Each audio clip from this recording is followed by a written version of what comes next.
भवसंभव भीति भेदनम सुख संपत् करुणानिकेतनम व्रतदान तप क्रियाफलम सहजानंद गुरुं भजे सदा। वर्णिवेश रमणीय दर्शनम मंदहास्य रुचिराननाम्बुजम पूजितं सुरनरोत्तमे मुदा धर्मनंद नमहं विचिन्तये। त्वं सुकान्तभृतं कान्तं त्वं कान्तं सर्वदोगतं त्वं गते द्वेगदेवत्वं त्वं वन्दे भक्तिकासतम्। सर्व अवतारी सर्व कारण कारण अपना सौना मोक्षदाता इष्टदेव भगवान श्री स्वामीनारायण स्वामीनारायण संप्रदाय दक्षिण विभाग अधिष्ठाता देव वड़तालवासी श्री लक्ष्मीनारायण देव हरिकृष्ण महाराज, साराय गढ़पुर प्रदेशना प्राण समान गढ़पुरपति गोपीनाथजी महाराजनी छत्र छाया में विकड़िया गामने आंगणे विकड़िया ने आजूबाजूना विस्तारना ग्रामजनोना समस्त शाकोत्सवना शुभ प्रसंगे सभा में उपस्थित धर्मकुळ आश्रित वाला सर्वे अमारा संतो पार्षदों श्रीजीना लाडीला धर्मकुळ आश्रित वाला सर्वे सत्संगी हरिभक्तों सर्व धर्म प्रेमी सज्जनों सर्व मोक्षभागी जीवात्माओं दरेक भक्तजनों ने अमारा हृदयपूर्वक जय स्वामीनारायण। वाला भक्तों, आजे विकड़िया ने आंगणे भगवान स्वामीनारायणे आजथी 200 वर्ष पूर्वे जे लोयानी अंदर दिव्य शाकोत्सवनी लीला करी एनी स्मृतिनी अंदर अपना संप्रदायनी परंपरा प्रमाणे આપણે વર્ષો વર્ષ આ શાકોત્સવ આયોજન કરીએ છીએ। આમ તો ભગવાનના આ ધરા ઉપર અનંત અવતારો થયા અને જ્યારે જ્યારે પરમાત્મા ધરા ઉપર અવતરિત થાય અને કોઈ એવી દિવ્ય લીલા કે દિવ્ય પરંપરા મહારાજ સ્થાપિત કરે એટલે ત્યાર પછી એની પરંપરાના ઉત્સવો કરવામાં આવે છે એ સ્મૃતિની અંદર, એને યાદની અંદર। જેમ ભગવાન કૃષ્ણનું આ ધરા ઉપર પ્રાગટ્ય થયું તો ત્યારથી આપણે કૃષ્ણ જન્માષ્ટમીનો નિયમિત ઉત્સવ દર વર્ષે આપણે કરતા હોઈએ। રામ ભગવાનનું પ્રાગટ્ય થયું તો રામનવમીનો આપણે ઉત્સવ દર વર્ષે નિયમિત કરતા હોઈએ। કાળી ચૌદશ હનુમાનજી મહારાજનું અનુષ્ઠાન કરતા હોઈએ। માતાજીના નવરાત્રિ આવે ત્યારે આપણે એ નવદુર્ગા આદિનું અનુષ્ઠાન કરીને એનું પૂજન કરતા હોઈએ। આ પ્રસંગની પાછળનો ઇતિહાસ અને એનો હેતુ એટલો છે કે ભગવાને પોતાના આશ્રિતોને પોતાના સ્વરૂપનું સુખ આપવાને માટે જ્યારે આ ધરા ઉપર મનુષ્યત્વનું ધારણ કરીને પધાર્યા હોય એ ભગવાનની આ જીવાત્મા ઉપર કેટલી મોટી અનુકંપા ગણાય। કારણ કે સામાન્ય રીતે તમે જુઓ તો શાસ્ત્રોનો એવો મત છે કે આ સંસારની અંદર જીવાત્માને જે લક્ષ 84ના ફેરાની અંદર ભટકતા ભટકતા જ્યારે મનુષ્ય દેહની પ્રાપ્તિ થઈ હોય ત્યારે એ મનુષ્ય દેહની પ્રાપ્તિ થયા પછી મનુષ્ય દેહને જન્મને સાર્થક કેવી રીતે ગણવો, આ એક મહત્વનો પ્રશ્ન આપણી સાથે જોડાયો છે। શાસ્ત્રોએ કીધું આહાર નિદ્રા ભય મૈથુનમ ચ સામાન્ય તે પશુભી નરાણમ। આ સંસારની અંદર જીવાત્મા જે શરીર ધારણ કરે છે, પછી પશુ પક્ષીનું શરીર હોય તોય ભલે, વૃક્ષવેલીનું શરીર હોય તોય ભલે, આ જીવાત્માને જળતર થળતર જે પણ એને શરીરની પ્રાપ્તિ થઈ હોય, પણ એ શરીર અને મનુષ્ય જન્મ એની અંદર એક ભેદ રહેલો છે ને ભેદ શો છે તો કે અન્ય જે જન્મ મળે છે એની અંદર અપવાદને બાદ કરીએ। ભગવાને કરુણા દ્રષ્ટિ કરીને કોઈ જીવનું કલ્યાણ કરી દીધું હોય તો એ અપવાદ રૂપ ગણ્યા, પણ અપવાદને બાદ કરતા કોઈ એવો જન્મ કે યોની નથી કે જ્યાં મોક્ષના દરવાજા ખુલતા હોય। આ વાત બહુ સમજવા જેવી છે। શાસ્ત્રોની અંદર મનુષ્ય દેહની મહત્તા એટલા માટે બતાવી કારણ કે મનુષ્ય દેહ એક જ એવો દેહ છે કે જે દેહની અંદર જીવાત્માને જ્યારે મનુષ્ય જન્મની પ્રાપ્તિ થાય ત્યારે મનુષ્ય જન્મ પોતાને સાર્થક કરવાને માટે એના 2 ઉપાય બતાવ્યા, ધર્મનું આચરણ અને ભક્તિનું અનુસરણ। મોક્ષની પ્રાપ્તિ માટે જન્મ અને કર્મના બંધનથી મુક્ત થવાને માટે જીવાત્માને ભગવત ધામની પ્રાપ્તિ કરવાને માટે 4 પ્રકારની મુક્તિ આપણા વેદોએ બતાવી। એ 4 પ્રકારની મુક્તિની અંદર પરમાત્માના ધામની પ્રાપ્તિ, પરમાત્માના સાનિધ્યની પ્રાપ્તિ, પરમાત્માના સારૂપ્યની પ્રાપ્તિ વગેરે એના વિભાગો બતાવ્યા। પણ આ જીવાત્માને અને શાસ્ત્રોમાં તો ત્યાં સુધી મહારાજે પણ વચનામૃતમાં કીધું કે જીવાત્માને ભગવાનને જ્યારે ધામની મુક્તની જ્યારે પદવી આપે ને બ્રહ્મરૂપ થાય ને ત્યારે પરબ્રહ્મ જેવા ગુણોને પામે છે। ઐશ્વર્ય અને પરબ્રહ્મ જેવા ઐશ્વર્યને પાસે સાધર્મ્યપણાને પામી જાય, ભગવાન જેવો થઈ જાય છે. એટલી સામર્થ્ય, એટલી મોટી પદવી આપી ભગવાન ન થવાય. આ એક ભેદ શાસ્ત્રોએ સમજાવ્યો, વિવેક સમજાવ્યો કે જીવાત્મા ભગવાનના ધામમાં ગયા પછી પણ ભક્ત કોટીની અંદર, સેવક કોટીની અંદર રહેતો હોય, પણ એ ભગવત પરાયણ એવો થઈ ગયો હોય, જેને શાસ્ત્રોએ કીધું બ્રહ્મરૂપ થઈ ગયો હોય, તો એવા બ્રહ્મરૂપે કરીને પરમાત્માના એક્ય ભાવને પામી જાય. પોતાનું અસ્તિત્વ જુદું ન ગણાય. પછી જેવું ભગવાનની રુચિ, જેવી ભગવાનની મરજી અને જેવો ભગવાનનો ભાવ, એવા જ ભાવને પોતે અનુભવે, ભોગવે અને એ જ રીતે વિચારે, ત્યારે ભગવાન મય થઈ ગયો ગણાય. પોતાનું અલગ અસ્તિત્વ જ ન ગણે, અને અલગ અસ્તિત્વ ન ગણે એટલે ભગવાનથી જુદી, ભગવાનથી વિમુખ થઈ કોઈ પણ સંકલ્પ વિકલ્પ એના જીવનની અંદર ન આવે. આવી જે સિદ્ધિ એને શાસ્ત્રોએ મોક્ષ પદની પ્રાપ્તિ કીધી. ભગવાન સ્વામિનારાયણે પણ શિક્ષાપત્રીમાં કીધું, તત્ર કૃષ્ણ સેવા મુક્તિશ્ય ગમ્યતામ. ભગવાનના ધામમાં ગયા પછી પણ ભગવત સેવા પરાયણ રહેવું, એનું નામ મુક્તિ છે. આ મુક્તિની પ્રાપ્તિની અનુભૂતિ કરાવવાને માટે ભગવાન સ્વામિનારાયણ આ ધરા ઉપર, આમ તો શાસ્ત્રોનો મતે ભગવાન કૃષ્ણચંદ્રએ જેમ ગીતામાં કીધું, સંભવામી યુગે યુગે. જ્યારે જ્યારે આ ધરા ઉપર ધર્મની ગ્લાનિ થતી હોય, અધર્મનો જ્યારે વધારો થયો હોય, ત્યારે ભગવાન આ ધરા ઉપર અવતરતા હોય છે. આપણને એમ મનની અંદર શંકા થાય, જો ઘણાને થાય, ભગવાનના આટલા બધા અવતારો શા માટે થયા? મચ્છ, કચ્છ, વરા, નરસિંહ આદિ અવતારો ભગવાને શા માટે ધરા ઉપર લીધા? એક અવતાર થયો હોત ને અખંડ રહ્યો હોત તો? આમ તો ભગવાનને, જો શાસ્ત્રના મતે આ સંસારની અંદર 3 તત્વને અનાદિ કીધા છે ને અનંત કીધા છે. આ સંસારની અંદર, સૃષ્ટિની અંદર, આ જગતની અંદર, બ્રહ્માંડની અંદર આ 3 તત્વ અનાદિ છે, અનંત છે. કયા? તો કે એક પરબ્રહ્મ, એનો કોઈ આદિ નથી, એ અનાદિ પરમાત્મા છે અને અનંત છે, એમનો ક્યારેય નાશ થવાનો નથી. આ અનાદિ અને અનંત તત્વ છે.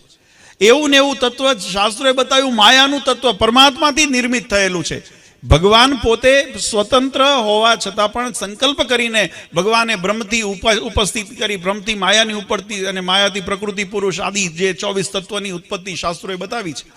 પણ એ તત્વની અંદર ભગવાન ઈચ્છે તો બધાને પોતામાં લીન કરી દે, અને વળી પાછા ભગવાન જ્યારે નવો સર્ગ, ધરતીનો, પૃથ્વીનો, બ્રહ્માંડનો જ્યારે પરમાત્મા સંકલ્પ કરે, ત્યારે એમાંથી પુનર્જની અંદરથી સંસારની સૃષ્ટિની રચના થાય. એવો આ સંસારનો ક્રમ છે. પણ છતાંય માયાને નિત્ય કીધી છે. અને ત્રીજું ભગવાને કીધું, જીવ નિત્ય છે. એટલે આ જ્યારથી જગદીશ છે ને ત્યારથી જીવ છે. પણ છતાંય માયાનું આવરણ વચ્ચે એવી અટામણ ઊભી કરે છે કે જીવને જગદીશને ભેગું થવા દેતા નથી.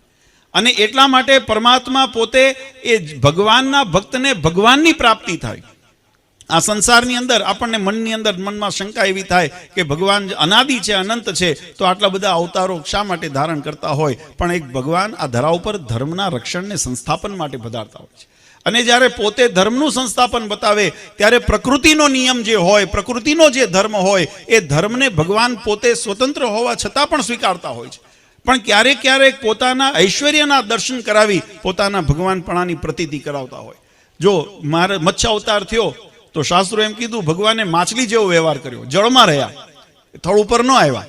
મચ્છ અવતાર થયો ભગવાન તો જળની અંદર રહ્યા, માછલી જેવો વ્યવહાર કર્યો, ખાવું, પીવું, ઉડવું, બેસવું, ચાલવું, બધું જે હોય માછલીની જેવી પ્રક્રિયા કરી. પણ એમાં ઐશ્વર્યના દર્શન કરાવીને ભગવાનપણાની પ્રતીતિ કરાવી કે આ અવતાર એ પરમાત્મા વિષ્ણુનો અવતાર છે, ભગવાન નારાયણનો અવતાર છે.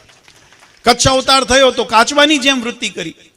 મહારાજે નરસિંહ અવતાર લીધો, થાંભલામાંથી પ્રગટ થયા, પ્રકૃતિના નિયમથી વિરુદ્ધ જઈને ભક્તના રક્ષણને માટે ભગવાન નરસિંહ રૂપે પ્રગટ થયા. અડધું માનવનું શરીર, અડધું સિંહનું શરીર, અને સિંહની જેમ ગર્જના કરી, સિંહ જેમની ત્રાળ મારી. પણ એને પ્રકૃતિના નિયમને આધીન થઈને, જો કે એની કથા વિસ્તારથી શાસ્ત્રોની અંદર, પુરાણોની અંદર લખી છે કે એના માટે પછી ભગવાન શિવે વૃષભનું રપ લીધું, ભગવાને એની અંદર યુદ્ધ થયું, કારણ કે ભગવાનને હણે કોણ? પણ એ પ્રશ્ન છે. પણ છતાંય પ્રકૃતિના નિયમને ભગવાને સ્વીકાર્યું. ભગવાન રામ રૂપે આ ધરા ઉપર પધાર્યા તો ભગવાન રામે પણ ધર્મ અને મર્યાદાનું પાલન કર્યું. એટલે આપણે એમને મર્યાદા પુરુષોત્તમ કહીએ છીએ. પુરુષોત્તમ નારાયણ હોવા છતાં પોતે મનુષ્ય અવતાર લીધો તો મનુષ્ય જેવી આકૃતિથી મહારાજ વિચર્યા. મનુષ્યની જેમ હરખ, શોક, બધા ગુણો આવ્યા. ભાગવતજીની અંદર પ્રસંગ આવે છે, ભગવાન જ્યારે માતા સીતાનું હરણ થયું, અને રામાયણની અંદર પ્રસંગ આવે છે કે જ્યારે માતા સીતાનું હરણ થયું અને ભગવાન વ્યાકુળ થયા, અને વનની અંદર એ વૃક્ષવેલીઓને ભગવાન રામ માતા સીતાનું પતો પૂછે, એની ભાળ પૂછે કે મારી સીતાને ક્યાંય જોઈ છે? શિવજીને પાર્વતીજી કૈલાશમાં બેઠા હતા ને એમને આ દ્રશ્ય જોયું ને માતા પાર્વતી સતીજીને એવું મનમાં શંકા થઈ કે આને પરબ્રહ્મ પુરુષોત્તમ નારાયણ તમે કહો છો, આ તો એક સામાન્ય મનુષ્યની જેમ વ્યાકુળતા બતાવે છે. ત્યારે ભગવાન શિવ ભોળાનાથે કીધું કે તમે એની અંદર દેવી મૂંઝાઓ નહીં, એ ભગવાનની મનુષ્ય લીલા છે.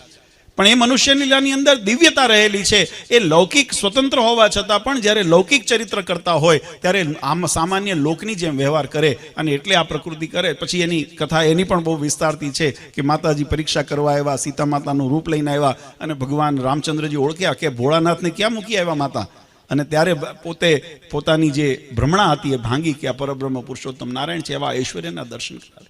ત્યારે એનાથી પ્રતીતિ થાય. ભગવાન વચનામૃતની અંદર ભગવાન સ્વામિનારાયણે લખ્યું કે ભગવાન જ્યારે ધરા ઉપર દેહ ધારણ કરે છે ત્યારે મનુષ્ય જેવા ચરિત્ર કરતા હોય તો જેવી ચરિત્ર મનુષ્યનો જેમ ભાવ હોય, સ્વભાવ હોય, એવો સ્વભાવ પણ દેખાડતા હોય અને એવા દેખાડો. ભગવાને પણ ઘણા બધા ચરિત્રો એવા કર્યા.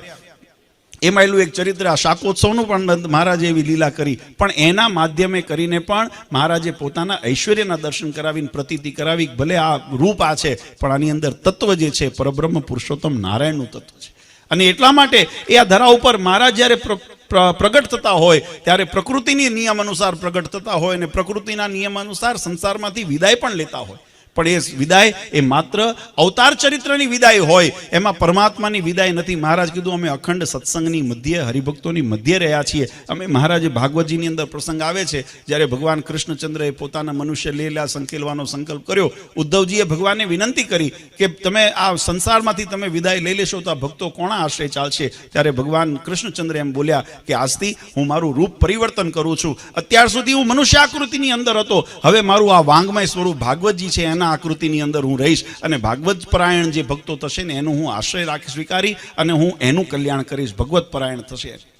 અત્યારથી આપણો આ સત્સંગને ભાગવતી સત્સંગ કહેવામાં આવે છે. આપણે જે દીક્ષા લઈએ છીએ ને, સંતો મહાદીક્ષા લે, ગૃહસ્થ હરિભક્તો ગુરુમંત્ર દીક્ષા લે, એને ભાગવતી દીક્ષા કહેવામાં આવે છે. એ ભગવત પરાયણ જીવાત્માને કરે છે. ભગવાન સ્વામિનારાયણે પણ એ સિદ્ધાંતને સ્વીકાર્યો. મહારાજ કે આ શિક્ષાપત્રીને જે અનુસરે, અમારા સત્સંગી જીવન આદિ બંધારણને જે અનુસરે, એને પ્રત્યક્ષ અમારા સ્થાપેલા ગોપીનાથજી મહારાજ, હરિકૃષ્ણ મહારાજની જે આશ્રય દ્રઢ કરીને રાખશે. વડતાલની પાસે એક ભાદરણ કરીને ગામ છે અને ભાદરણના એક પાટીદાર ભક્ત ભગુજી હતા. ભગવાનના અનન્ય ભક્ત. એક વખત વડતાલ મહારાજ સભા કરીને બેઠા હતા અને ભગુ ભગત આવ્યા અને મહારાજને પૂછ્યું મહારાજ જીવનું કલ્યાણ કેમ થાય? સીધો પ્રશ્ન. આપણે બહુ લાંબી વાત નથી કરવી કારણ કે સુરતવાળાને પાછું જવું છે. એટલે મહારાજને સીધો પ્રશ્ન પૂછ્યો કે મારા જીવનું કલ્યાણ કેમ થાય? ત્યારે મહારાજે બહુ એનો સુંદર ઉત્તર કર્યો. મહારાજ કે અનંત જીવાત્માના કલ્યાણને અર્થે ભગવાનના ધરા ઉપર આપણે તો ત્યાં આંબી હકી એમ નથી, પણ આપણા ઉપર કૃપા કરીને ભગવાન, હું ઘણી વખત દ્રષ્ટાંત દઉં છું, તમારા ઘરમાં ગ્રહસ્થો હોય ને એમાં નાના બાળકો હોય અને નાનું બાળક જ્યારે આપણે બહારગામથી આવ્યા હોઈએ અને નાનું બાળક દોડીને આપણી પાસે ભેટવા માટે, આપણા ખોળામાં ચડવા માટે આવે, પણ એની સક્ષમતા એટલી ન હોય, ઉંમર નાની છે, શરીર નાનું છે, શક્તિ એવી નથી, એટલે એ દોડીને ચડી ન શકે, પણ દોડે ખરા આપણી તરફ. એટલે આપણે શું કરીએ? વડીલ તરીકે બધાએ કર્યું હશે. શું કરીએ કે બાળક તમારા સાથી નથી પહોંચી શકતું, તમારા ખભે બેસવું છે પણ નથી બેસી શકતું, તો આપણે એને તેડીને ખભે બેહાડી દઈએ છીએ. કરો છો કે નથી કરતું? એમ આ જીવાત્મા પામર છે, પતિત છે, માયાથી બદ્ધ અવસ્થાની અંદર રહેલો છે અને માયિક જીવ એવા માયિક શરીરને ધારણ કરી રહેલો છે. એનાથી અમાયિક એવા પરબ્રહ્મ પુરુષોત્તમ નારાયણના દર્શને ન થાય, ઝાંકી ન થાય. પ્રાપ્તિની વાત તો બહુ જુદી રહી. ભગવાનની પ્રાપ્તિ, ધામની પ્રાપ્તિ તો બહુ છેટે વાત રહી, પણ ભગવાનની ઝાંકી સુદ્ધા ન થાય. એટલા માટે ભગવાન મનુષ્ય ચરિત્ર કરવાને માટે આ ધરા ઉપર પધારતા હોય છે કે તમારા આ માયિક એવા શરીરને અમાયિક કરીને સત્સંગની અંદર તપાવીને, જેમ સોનું હોય ને એને તમે તપાવો એટલે એમાંથી રહેલો ભેખ બધો નીકળી જાય અને સુવર્ણ 100%નું સુવર્ણ થઈ જાય. એમ આપણા જીવનની અંદર આ માયાનો જે ભેખ લાગ્યો હોય ને એને ધર્મ અને ભક્તિના માર્ગે કરીને, સત્સંગના માર્ગે કરીને એને જ્યારે ધોઈ નાખીએ ને એટલે જીવ પાછો શાશ્વત સ્વરૂપ ની અંદર આવે. આપણી જે ઇન્દ્રિયો છે, આપણો અંતઃકરણ છે, મન છે, માયાથી નિર્મિત હોવા છતાં પણ એ અમાયિક થઈ જાય અને જ્યારે અમાયિક મન, બુદ્ધિ, ઇન્દ્રિયો થાય ને અને શાશ્વત એવું જે પોતાનું બ્રહ્મ સ્વરૂપ જ્યારે જીવાત્માને સમજાય ને ત્યારે પરબ્રહ્મ નારાયણની અનુભૂતિ એને કરી શકે, પરબ્રહ્મ પુરુષોત્તમ નારાયણને પામી શકે. એ કરાવવાને માટે, શાશ્વત સુખની અનુભૂતિ કરાવવાને માટે ભગવાન આ ધરા ઉપર પધારતા હોય છે. અને પછી જેમ હમણાં સંતોએ ઘનશ્યામ સ્વામીએ કથાની અંદર કીધું, નહોતી દીઠી નહોતી સાંભળી પ્રગટાવી પુનિત. કદાચ કોઈએ સંકલ્પના પણ ન કર્યું હોય કે આટલું સહજમાં સત્સંગ કલ્યાણ થતું હશે, આટલું સરળતાથી કલ્યાણ થતું. એમ તો આપણા શાસ્ત્રોની અંદર કીધું, ઋષિમુનિઓએ મોટા મોટા યજ્ઞો કર્યા, મોટા મોટા તપ કર્યા, વ્રત કર્યા, શરીર ઉપર રાફડા થઈ ગયા, તોય ભગવાન મળ્યા કે ન મળ્યા એનું હજુ એની અંદર પુરાવા નથી લખાણા એટલા. ત્યારે આવા કળિયુગની અંદર જીવાત્માનું સહેજે સહેજે કલ્યાણ થાય ત્યારે કેવી રીતે થાય? એટલે મહારાજે અનેક પ્રકારના વિવિધ ઉપાયો બતાવ્યા. એની અંદર સૌ પ્રથમ પાયાની અંદર ઉપાસના અને ભક્તિને મહારાજે રાખી. મહારાજ કે જીવાત્મા જો શુદ્ધ ઉપાસના રાખે, ઉપાસ્ય ઈષ્ટ દેવોના સર્વાવિર્ભાવ કારણમ, જે સર્વ આવિર્ભાવના કારણ એવા ઉપસ્ય પૂર્ણ પુરુષોત્તમ નારાયણ ભગવાન શ્રી હરિ આપણને મળ્યા છે, એની શુદ્ધ ઉપાસના રાખવી. અન્યથા બીજે ક્યાંય આપણે માથા ઘટસી અને કદાચ જીવન આપણું વ્યતીત કરીએ તો જેમ કહેવાય કે જે વરોળ ગાય હોય ને એને તમે આખી જિંદગી પાલવો, એને પોષો, એને ઘાસ નાખો, પણ એમાંથી દૂધનું ટીપું આપણને ન મળે, એમ કદાચ તમે એવા મતપંથોની અંદર કદાચ ભટકી જઈએ અને કદાચ મનમુખી રીતે આપણે ચાલીએ અને કદાચ ભગવાનને મૂકીને બીજા માર્ગે જઈએ તો મહારાજ કે જીવનું કલ્યાણ ન થાય. એને કદાચ જગતના સુખો મળે, સકામ ભક્તિ હોય, કોઈને ધન સંપત્તિ મળે, કોઈને યશ કીર્તિ મળે, કોઈને કદાચ વૈભવ મળી જાય, સારો પરિવાર મળી જાય, સત્તા મળી જાય, આ બધું મળે, પણ કલ્યાણ ન મળે. કલ્યાણ તો ક્યાં મળે કે ભગવાનના શરણે જીવાત્મા રહે, શાસ્ત્રને શરણે જીવાત્મા રહે, ત્યારે જીવાત્માનું કલ્યાણ થાય. એટલે ઉપાસના માર્ગનું મહારાજે પહેલું દ્રઢતા બતાવી. પછી એમાં મહારાજને વળી થયું હશે, ભગુજીએ મહારાજને પ્રશ્ન પૂછ્યો જીવનું કલ્યાણ કેમ થાય, ત્યારે મહારાજે એનો બહુ સુંદર ઉપાય બતાવ્યો. મહારાજ કહે કે ભગવાન આ ધરા ઉપર જ્યારે પ્રગટ થઈને વિચરણ કરતા હોય ત્યારે એ ભગવાનના લક્ષણે કરીને, ઐશ્વર્ય ગુણોને ઓળખીને ભગવાનની પ્રતીતિ કરે. જો ભગવાન રામ આવ્યા, ભગવાન કૃષ્ણ રૂપે આવ્યા, પણ બધાને ઓળખાણ ન થઈ. જેને ભગવાનની ઓળખાણ થઈ ને એ શરણે ગયા, જેને ઓળખાણ ન થઈ ને એ સામે બાયો ચડાવી. એમ ભગવાન શ્રી હરિ પણ આ ધરા ઉપર પધાર્યા. ભગવાન અનેક રૂપે આ ધરા ઉપર જ્યારે પધારતા હોય ત્યારે એની ઓળખાણ કરવી જરૂર. એટલે વચનામૃતની અંદર મહારાજે કીધું કે ભગવાનના ઐશ્વર્ય ગુણોના લક્ષણને જોઈને એ ભગવાનને ઓળખે અને ભગવાનનો આશ્રય કરે ને તો જીવનું કલ્યાણ થાય. કારણ કે એનો આશ્રયમાં બળ રહેલું છે. તમારે અહીંથી સુરત જવું છે તો સુરતની બસમાં તમે બેસી જાઓ ને પછી તમારે ચિંતા કરવાની ન હોય, બસ તમને આપોઆપ તમને સુરત લઈ જાય. કારણ કે તમે એ જગ્યા જોઈને બેઠા છો. પણ બીજી બસમાં બેસી જાઓ તો, ભાવનગરની બેસો કે તમે રાજકોટની બસમાં બેસી જાઓ તો તમારે સુરત ન આવે, બીજું બધું કદાચ આવે પણ સુરત ન આવે. એમ મોક્ષની માર્ગની અંદર ભગવાને ઉપાસનાનું બહુ મોટું દ્રઢતા બતાવી અને આશ્રયની દ્રઢતા બતાવી. મહારાજ કે એવા પુરુષોત્તમ નારાયણનો આશ્રય કરી, જે આપણી સનાતન વૈદિક પરંપરાના પ્રમાણિત જે સંપ્રદાયો છે અને એ પ્રમાણિત સંપ્રદાયોએ જે શાસ્ત્રોની મર્યાદાઓ બાંધી છે એ મર્યાદાઓમાં રહીને ભગવાનનો આશ્રય કરે ને અને ભગવાનની ભક્તિ કરે તો જીવાત્માનો બેડો પાર થઈ જાય. વળી મહારાજને સંકલ્પ થયો. મહારાજ કહે કે કદાચ એવા મહારાજનું જ્યારે અંતર ધ્યાન લીલા મહારાજ કરીને સંસારમાંથી વિચરણ ન કરતા હોય ત્યારે જીવાત્માનું કલ્યાણ કેમ થાય? ત્યારે કે ભગવાનને મળેલા એવા જે સંતો હોય એનો સમાગમ કરે તો એના જોડે ગુણ આવે. એ અખંડ ભગવાનને ધારતા હોય તો એના માધ્યમે કરીને આપણામાં એવા સદગુણ આવે, આપણે પણ ભક્તિ પરાયણ થઈએ, આપણે પણ ધર્મ પરાયણ થઈએ અને ભગવાનના રાજીપાના, ભગવાનના કૃપાના અધિકારી બનીએ. એટલે એનો કલ્યાણનો બીજો ઉપાય બતાવ્યો.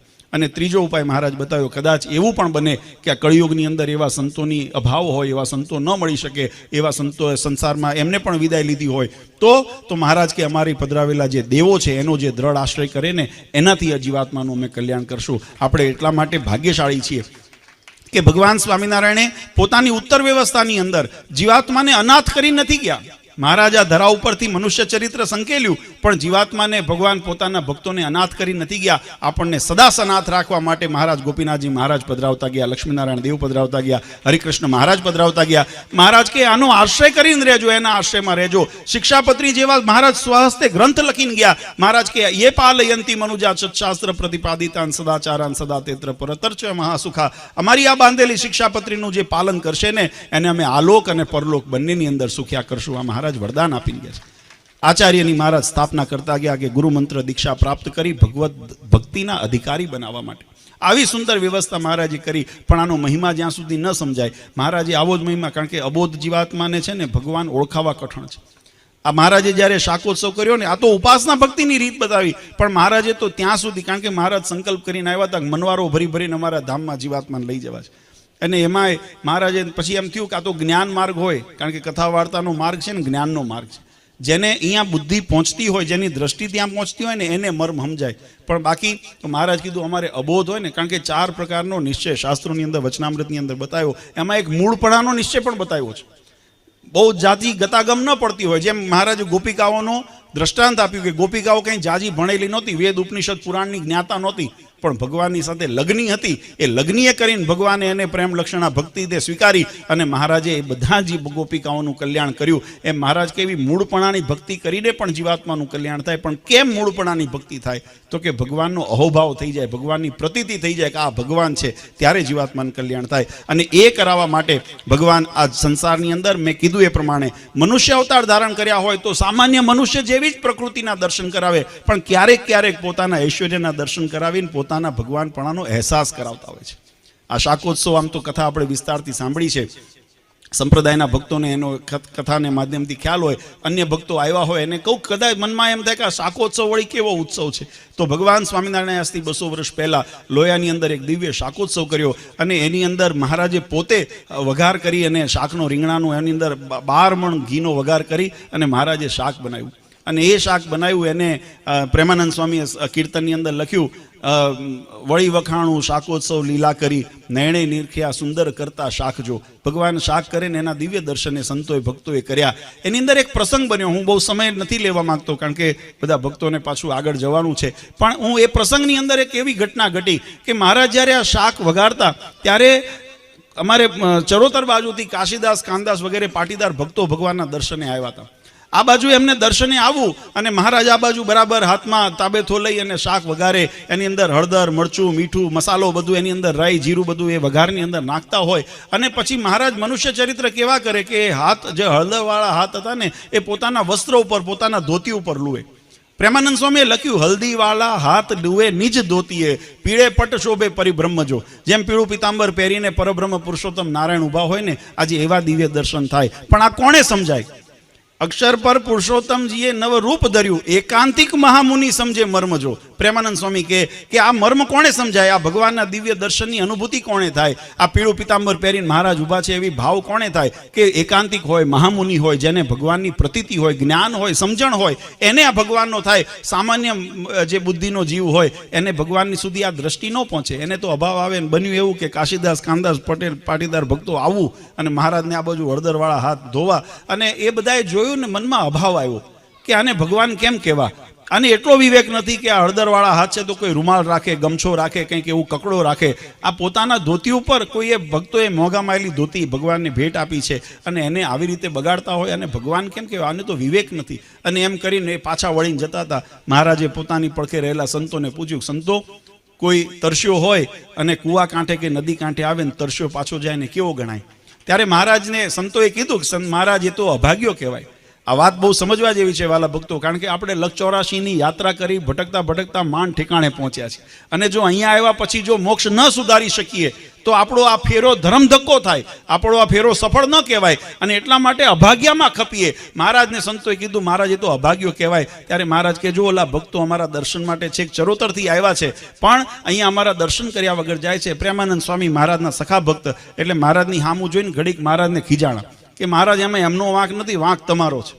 મહારાજ કે અમારો શું વાંક? અમે તો તમારા હારું પ્રસાદ બનાવીએ છીએ, શાક વઘારીએ છીએ, આમાં અમારો શું વાંક? ત્યારે સંતોએ કીધું કે મહારાજ અમે જ્યારે કથા વાર્તા કરતા હોઈએ ને ત્યારે તમારા ભગવાનપણાની વાતો કરતા હોઈએ, તમારા ઐશ્વર્યની વાતો કરતા હોઈએ, તમારા રૂપના વર્ણન કરતા હોઈએ. આપણે ભગવાન રામનું વર્ણન કરીએ તો જો રાજા ધીરાજ ભગવાન રામનું વર્ણન કરતા હોઈએ તો શું કહીએ કે ભગવાન અયોધ્યાના દરબારની અંદર મહારાજ સિંહાસન ઉપર બેઠા છે, પડખે માતા સીતા બેઠા છે, લક્ષ્મણ, ભરત, શત્રુઘ્ન ભગવાનની સન્મુખ ઊભા છે અને હનુમાનજી મહારાજ ચરણની અંદર બેઠા છે. આપણે એવું વર્ણન કરીએ ને. ભગવાન કૃષ્ણનું વર્ણન કરીએ તો કેવું કરીએ કે ગોપ મુકટ ધારણ કર્યો છે, વૈજંતી માળા ઘરાની અંદર ધારણ કરી છે, મહારાજ ખભે કામળી રાખી છે, ગાયોનું ધણચ લઈને અમે આવું વર્ણન કરતા હોઈએ. ભગવાન સ્વામિનારાયણનું વર્ણન આવે તો આપણે કેવી રીતે કરીએ? 3 છોકરાની પાઘ ધારણ કરી છે, શ્વેત વસ્ત્ર ધારણ કર્યા છે, કમરની અંદર કટિબદ્ધ બાંધેલો છે, બાજુબંધ બાંધેલા છે, હાથની અંદર વેઢ અને અંગૂઠીઓ પહેરેલી છે. અમે આવું વર્ણન કરતા હોઈએ. તાબેથો લઈને ભગવાન ઊભા છે એવું વર્ણન ક્યારેક કોઈ શાસ્ત્રની અંદર આવતું નથી. આ તમે જે દર્શન દો છો ને, આ દર્શનને આ જીવાત્મા કેમ સમજે? અને એટલું નહીં, આ તમે તાબેથો લઈને ઊભા હતા ત્યાં સુધી તો ઠીક હતું, પણ આ તમે જો અમે તમને સવારે સફેદ ધોતિયું પહેરાયું હતું. મહારાજને અમે વસ્ત્ર ધારણ કરાવ્યા ને તો કે અમે તમને સફેદ વસ્ત્ર ધારણ કરાવ્યા હતા અને અત્યારે જો આ નાનો કલર તમે પીળો કરી નાખ્યો. હલ્દીવાળા હાથ લુવે નિજ ધોતીએ, હા, પીળે પટ શોભે પરિબ્રહ્મ જો. ધોળુંના ધોતિયાનું પીળું કરી નાખ્યું તમે. હવે આવું જોઈને કોણે તમારા પ્રત્યે ભગવાનપણાની પ્રતીતિ થાય? આવો થોડો મીઠો સંવાદ થયો પછી મહારાજ કહે તો હવે શું કરશું? ત્યારે સંતોએ વિનંતી કરી, મહારાજ એ તો અજ્ઞાની અબોધ જીવ છે, તમે દયાળુ છો, તમે કૃપાનિધાન છો. આ જીવને જો તમારો ભાવ નહીં થાય ને અને આ સત્સંગમાંથી જો જતો રહેશે તો વળી લક્ષ 84ના ફેરામાં એને ભટકવું પડશે. ને તમે દયા કરો, એને 84 લાખમાં ભટકવું ન પડે, એને કાળકર્મના અંદર બંધાવવું ન પડે, એને તમારા શરણે લો, કંઈક દયા કરો. અને પછી મહારાજે હાથ કર્યો કે કાશીદાસ, કાનદાસ, તમે જે જોવા હારું આવ્યા છો ને જોઈને જાઓ. અને જ્યારે ભક્તોએ પાછા વળીને જોયું ને ત્યારે મહારાજે ચતુર્ભુજ સ્વરૂપે દર્શન દીધા અને પોતાના ભગવાનપણાની પ્રતીતિ કરાવી.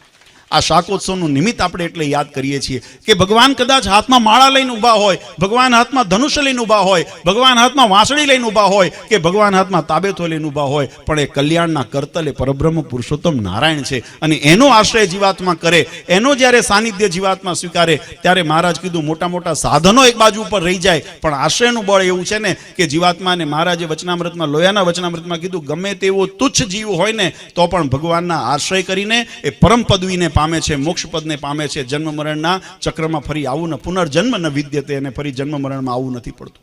આવી પ્રાપ્તિ કરાવવા આ મહારાજ આવા દિવ્ય ચરિત્ર કરે. આમ તો મહારાજ સામાન્ય મનુષ્યની જેમ ચરિત્ર કરતા હોય, પણ એ ચરિત્રની અંદર આવા ક્યાંક ક્યાંક ઐશ્વર્યના દર્શન કરાવે, જેનાથી જીવાત્માને પ્રતીતિ થાય કે આ પરબ્રહ્મ પુરુષોત્તમ નારાયણ છે, એમનો અહોભાવ થાય. અને એ પ્રસંગને યાદ કરીને આપણે આપણી શંકાઓને ટાળવા ઉત્સવ કરીએ છીએ.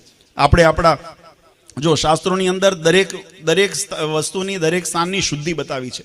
જેમ દેહની શુદ્ધિ કરવી હોય ને તો સ્નાનનું વિધાન બતાવ્યું છે, બરાબર. કપડાં આપણે શુદ્ધ કરવા હોય તો ધોવા પડે, વાસણને શુદ્ધ કરવા હોય તો માંજવા પડે.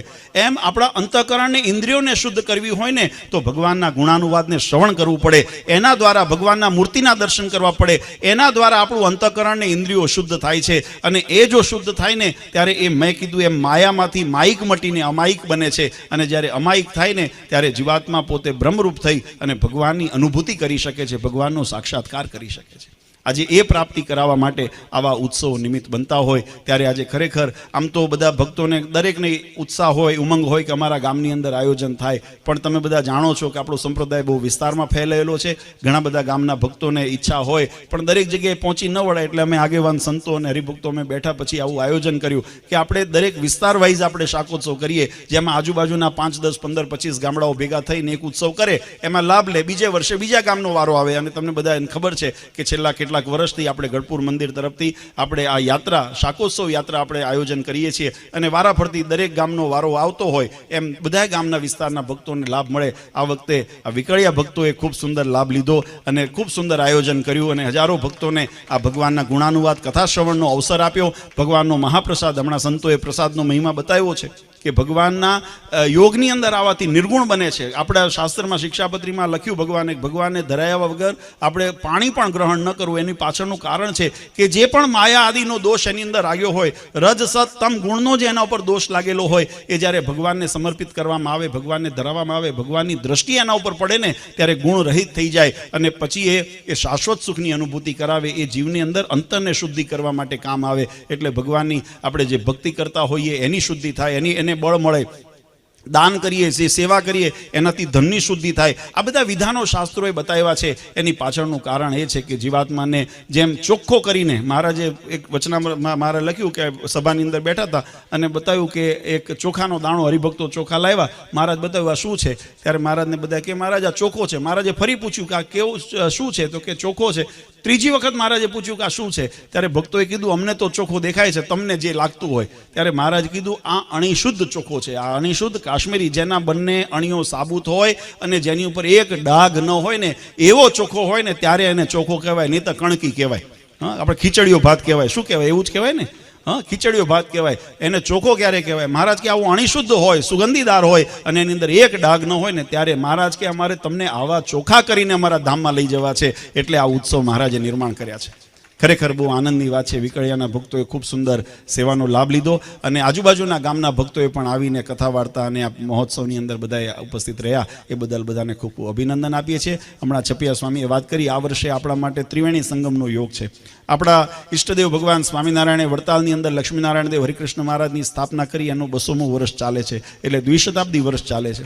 આપણા કુળદેવ હનુમાનજી મહારાજ, એમને 175 વર્ષ ચાલે છે, એટલે શતામૃત મહોત્સવ વર્ષ ચાલે છે. અને સાથે સાથે પરમ પૂજ્ય સનાતન ધર્મ ધુરંધર આચાર્ય શ્રી અજેન્દ્ર પ્રસાદજી મહારાજનો પ્રાગટ્યનો 75મું વર્ષ એટલે અમૃત વર્ષ મહોત્સવ ચાલે છે. ત્યારે આવા ત્રિવેણી સંગમની અંદર આપણે કંઈક વિશેષ અનુષ્ઠાન કરીએ, વિશેષ ભગવાનનું ભજન કરીએ. જેમ બાપુજીને પૂછ્યું, બાપુજી તમને શું બધા હરિભક્તોની ઈચ્છા છે, તમને શું આપે તમે રાજી થાવ? ત્યારે મહારાજશ્રીએ કીધું કે તમે બધા ભગવાનનું ભજન કરો ને એમાં અમે રાજી છીએ. અને એટલા માટે આપણે આ ભક્તિ પર્વ તરીકે આખું વર્ષ ઉજવવાનો સંકલ્પ કર્યો છે. તો દરેક ભક્તોને, જે આજુબાજુના ગામના આવ્યા હોય, સ્ત્રી ભક્તો, પુરુષ ભક્તો, પોતાની યથાશક્તિ જે તમને અનુકૂળ આવે, પણ કંઈક વિશેષ ભજન કરવાનું નિયમ લેજો અને આખું વર્ષ આપણે ભગવાનનું વિશેષ ભજન કરીએ. આવતા વર્ષે જ્યારે આપણે એનો મહામહોત્સવ ઉજવીશું ને ત્યારે એની અંદર તમને બધાને પણ એક સ્મૃતિરૂપ કાયમ એના માટે રહે, એના માટે કંઈક અમે ભેટ પણ ત્યાંથી આપવામાં આવશે ઉત્સવમાં. પણ તમે બધા નિયમિત કરશો તો 2 દિવસ કરશો ને 2 દિવસ બંધ રાખશો ને એવું નહીં કરશો, નિયમિત કરજો. એટલે જે પણ નિયમ લો એવો નિયમ લો તમે નભી શકો,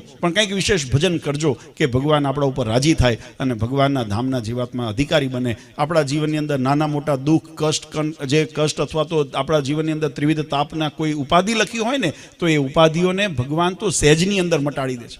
હા, આ આપણા ભાગ્યની વાત છે કે નહીતર પ્રારબ્ધમાં તો આપણે હમણાં સંતોએ કથા વાર્તામાં અમે આવ્યા ત્યારે કહેતા હતા, જે વાર્તા ચાલી કે રામપાત્ર લઈને આવ્યા હતા આપણા પ્રારબ્ધની અંદર, પણ ભગવાને કૃપા દ્રષ્ટિ કરીને શું કર્યું કે આપણા રામપાત્ર મહારાજે માંગી લીધા અને મહારાજ કીધું અમારા પ્રારબ્ધે કરીને અમારો આશ્રિત અન્ન વસ્ત્ર અને આબરૂ કરીને સુખ્યો થાય, આવું વરદાન દીધું હોય ત્યારે આપણે વિશેષ ભગવાનનું ભજન કરીએ તો ભગવાન આપણા કઠણ પ્રારબ્ધને ટાળે અને જીવનની અંદર હંમેશા સુખ સમૃદ્ધિ શાંતિની અનુભૂતિ કરીએ, ભગવાનની ભક્તિની અનુભૂતિ કરીએ અને ભગવાનનો રાજીપો આપણો પર ઉતરે. એટલે આજના દિવસે બધાએ સંકલ્પ કરજો, વધારે સમય નથી લેવો. પુનઃ એક વખત અમારે વિકળિયા સત્સંગ સમાજ અને આજુબાજુના દરેક સત્સંગ સમાજને ભગવાન ખૂબ સુખિયા કરે અને નિયમ નિશ્ચય પક્ષની દ્રઢતા વધારે, ઉપાસના ભક્તિને વધારે બળવાન કરે. અને જે ભક્તોએ આ મહોત્સવની અંદર નાની મોટી સેવા કરી છે, યુવાનો હોય, અમારા બાપ અબાલ વૃદ્ધો હોય, તમામ ભક્તોએ ભગવાન જે બધાને અહીંયા ઉત્સવની અંદર સહભાગી થયા છો તમામને ભગવાન ખૂબ સુખ્યા કરે એવી હરિકૃષ્ણ મહારાજ ગોપીનાથજી મહારાજના ચરણારવિંદમાં પ્રાર્થના કરી પરમ પૂજ્ય સનાતન ધર્મ ધુરંધર આચાર્ય શ્રી અજેન્દ્ર પ્રસાદજી મહારાજ, અશોક ગાદીવાળા પૂજ્ય માતુશ્રી અને અમારા સમસ્ત ધર્મકુળ પરિવાર વતી આપ સૌને અંતરના આશીર્વાદ આપી મારી વાણીને વિરામ આપું. સહેજાન સ્વામી મહારાજ.